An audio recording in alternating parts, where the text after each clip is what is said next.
Hey, I'd like to welcome you to another episode of the Mission Matters Money Podcast, your source for all things money. My name is Adam Torres. You can follow me on Instagram at AskAdamTorres. Keep up with my book releases, book tour schedule, signings, all that other good stuff. Always love to connect with you there. And as always, if you'd like to apply to become a co-author of one of my upcoming books, just head on over to the website, missionmatters.com, and click on Become an Author to apply. All right, today I have Russell Luce on the line, and he is Senior Partner over at Planning Legacies Financial Group. Russell, welcome to the show. Thank you, man. I appreciate your time today. This is a joy to do this. All right, and I'm excited to get more into what you're doing over at Planning Legacies Financial Group. But before we do that, let's get a little bit further in your background. So how did you get started in your career in business? I've been doing financial services about 27 years now, and I came about it not the normal way. I didn't go to school for it. I fell in 1989, 15 feet, and injured my back, so I was able to do any physical type of work. I was a carpenter at the time. I was going through classes to marry my present bride, and the pastor said, "You ever thought about career doing insurance investments?" And at that point in time, I started laughing at him and telling my son, "I know how I feel about my insurance guy. Get the Garlic Cross out. They're worse than vampires." He just said, "I think you'd be perfect. You love people. You love dealing with people, and I think this would be a perfect opportunity for you to make a difference in people's lives." And that's, as they say, how the rest of the story took over. So. Man, that's an amazing story. You're like, so on one hand, you're telling the pastor, wait a minute, I just told you that how I feel about it, and you're saying I'm perfect for it before you had an understanding of what it actually meant. You're like, pastor, come on, man. I feel about them, they're worse. They're terrible. They care only about themselves and how much money they make. And you want me to do that? Man, that's classic. God has a sense of humor. That's the closest thing he ever did to put me in a collar was what I do for a living right now. Oh man, I love that. That's a great story, and I think that's also a great transition. So let's get into what you're doing, and how you're helping your clients over at Planning Legacies Financial Group. Tell us a little bit more about the company, please. I was corporate America basically all the way up to about 2007. I was an advisor all the way up to being a unit manager, to being assistant managing director, then being a director of sales. And in 2007, I just decided corporate America wasn't where I wanted to be anymore because I did not want to do what the companies wanted me to do as far as what my clients' needs were. I wanted to be more holistic and kind of always put the client first, even before, the regulations came out. We're a fiduciary shop. I'm a 65. So that means that by law, I have to do everything that's in the best interest of the client. But I've always taken my approach as, clients first, everything else takes care of itself. And that's kind of what we've done at Planning Legacies. We started in 2007. And about a year ago, I brought my partner, Tara Nolan, on. She's a young lady, has about 7 years experience in the industry. Met her through one of the insurance carriers I do a lot of business with. And it's worked out really well over the last year. We right now we're having the strongest start we've ever had in the company. We've had a pretty good year in general, just helping people, and that's kind of the way we look at things at Planning Legacies Financial Group. Is we want to make a difference in people's lives. Our tagline says, "Your legacy, your choice." We want your legacy to be what you want it to be, and we help you get it there. Man, that's exciting. Let's talk a little bit more because a lot of business owners, a lot of entrepreneurs, a lot of executives listening, a lot of people listen to this, and we have quite a big audience in Illinois and Chicago and the surrounding areas. So that being said, what are the right type of clients that you typically gravitate towards? Any type of niches or specialties, or if any, just to give the audience base a little bit more of a feel for if they're the right fit? Well, I have two sons who are autistic. I have a 22-year-old son and a 19-year-old son who are autistic, nonverbal, non-potty trained. So what I give back to that community is I help families with the special needs. That's not the only thing we do. It's pretty much, at this stage of my career, and especially with my new partner, we work with clients that we enjoy. What I mean by that is people always ask me, "Can you help me?" I don't know. I don't know if you're sick. I don't know if you're financially, not feeling well. Until I can get in there and ask you some medical questions, or in this case, some financial questions, I don't know if you have anything wrong with you. You may be in perfect shape financially, or you may not.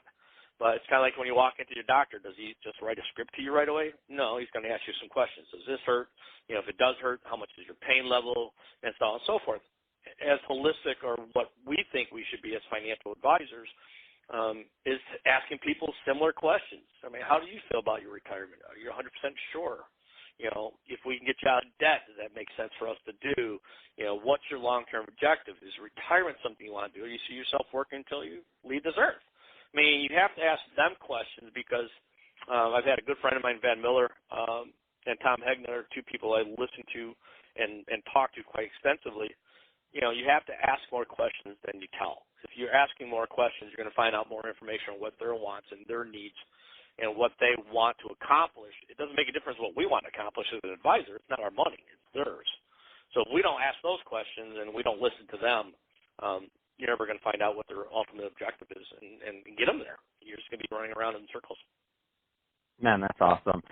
What do you find, and I know this is going to vary, by the way, from client to client, from financial situation, I get that, but I do also know, as long as you've been in the business, that certain themes arise.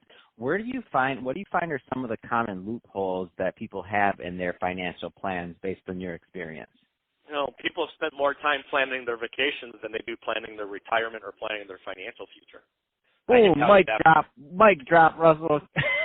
I mean, I can tell you that for a fact. You ask somebody, and I always laugh when I sit down with a client and they say, well, I really want to think about it. You're right. You're going to come home from work tomorrow. If you're a beer drinker, you're going to grab a bottle of Light or Coors Light out of the refrigerator. If you're a wine drinker, you're going to go get a glass of Merlot. You're going to take your shoes off, you're going to put your feet up, and you're going to turn around and say, let me take out my financial plan and think about it. It's not going to happen. People don't do it. It's not going to happen. You know, it's not going to happen. You know, so I always laugh when people say, well, that's a great plan. Let me think about it. They don't. The idea is you have to, like I said before, you have to find out what's important to them, and you have to drill down on it. So if we need to take care of one thing that you're concerned about, and I have a question I always laugh, I ask people all the time, if when you lay down at nighttime and you can't go to sleep, when you cannot hit that pillow and cannot go out, what do you worry about? And you let them think. And it's usually money. It's 9 times out of 10 it's going to be, well, I don't know if I have enough for retirement, or I don't know if I have this, or I'm worried about my family. You know, I have a good friend of mine just recently passed away, and his wife is now trying to sell their house. You're going to find out what keeps them up at night. And then once you find out what keeps them up at night, then you know what's important to them, how you fix it. The products that we use in our industry are just tools to find and fulfill needs that clients have. Everybody has a need. It may be a want, it may be a need, but everybody has something they need help in. We just have to do what's best for them at all times, and as long as we do that, you'll get them to their goals. It's just they have to trust you, and they have to be honest with us.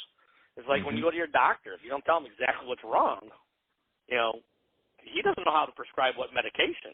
It's the same thing with us. We don't know if there's a problem. It may mean we just need to tweak the portfolio. It may only need to revamp that portfolio. It may be that they need a $3-4 million life insurance policy because something happens to them. The family has to sell the house, and all the goals and objectives that they wanted go out the window. No, that's great, Russell. So that being said, and I mean, I was in the business almost 14 years, been full-time in media now going on 4 years, and I think you hit the nail on the head with that one. Just people don't do it. Like, I'm going to think about it means nothing. And the good thing is that or they go on someday I'll. Well, you just have your clients and the people that you're working with have such a benefit of having you in their lives, and the reason is because you're seasoned enough and you are, and you're smart enough and you understand the business enough to where you'll follow up. But the majority of advisors and the majority of financial services professionals out there aren't going to follow up. So what that means is that the will think about it just means that these families are left unprotected. So that's what happens at the end. Like, that's the truth, and that's the ugly of it for everyone listening. The will think about it, that natural hesitation, they're probably not going to follow up with you on the will think about it. If you're fortunate enough to be working with Russell and his group. It's only anyways. It's not something they're really worried about or thinking about. You just hit a nerve on them, and they either don't want to admit to it or are ashamed to admit to it, that you hit something that really disturbs them and they don't want to address it right now. Yeah, and I mean, and that's, you're correct on all that, and my point is just that's just the details, but the end result is what I'm concerned with, and the end result is families are left unprotected, period. That's the end result. So whether they know why they're thinking about it and not thinking about it, so that's just a little tip for everybody out there that's also in the business, like to follow up, make sure you're following up with your families and to make sure that they're taken care of. If your heart's in the right place, that should be what keeps you up at night, is that family's left unprotected. So that being said, Russell, I could talk to you about this all day long. As you can tell, I have strong feelings on this, but we're about out of time. If somebody's listening to this and they want more information on Planning Legacies Financial Group, so two-part question. Number one, what geographies do you work in? Because it's a nationwide podcast. Just want to make sure the right type of people are following up with you. And number two, what's the best way for that audience base to follow up? Well, presently we're licensed, my partner and I, in common states right now: Florida, Illinois, Florida, Illinois, Indiana. At present, that we're both licensed in, and presently, if the client that needs help, I can get licensed in any state. It just depends on A, the client, and B, the type of portfolio they have or type of need that they have. Anybody in special needs, I'll pretty much help no matter what. But as far as portfolio-wise, as far as company-wise, we do Florida, Illinois, Indiana. Awesome. In regards to, again, if somebody needs help, we're always willing to get licensed in other states. I mean, as long as it's warm. Got it. And what's warm states in the Chicago winters? And what's the best way for them to reach out? They can reach out. Our website is Planning Legacies, PLANNINGLEGACIES.com. Or they can just type in Russell Luce in the search engine, last name Luce, and I always tell people be careful. There's a lot of stuff out there, a lot of articles that have been written about us, about myself, and be careful because you get more information than sometimes you really want. Or they can call our office, which is 708-981-3152, or my cell number, which is 708-308-7545. Those are usually the best way to reach me is using my cell phone. And then email is it's going to be rluce, RLUCE, @lifemark.com. Perfect. Well, Russell, been great having you on the show today.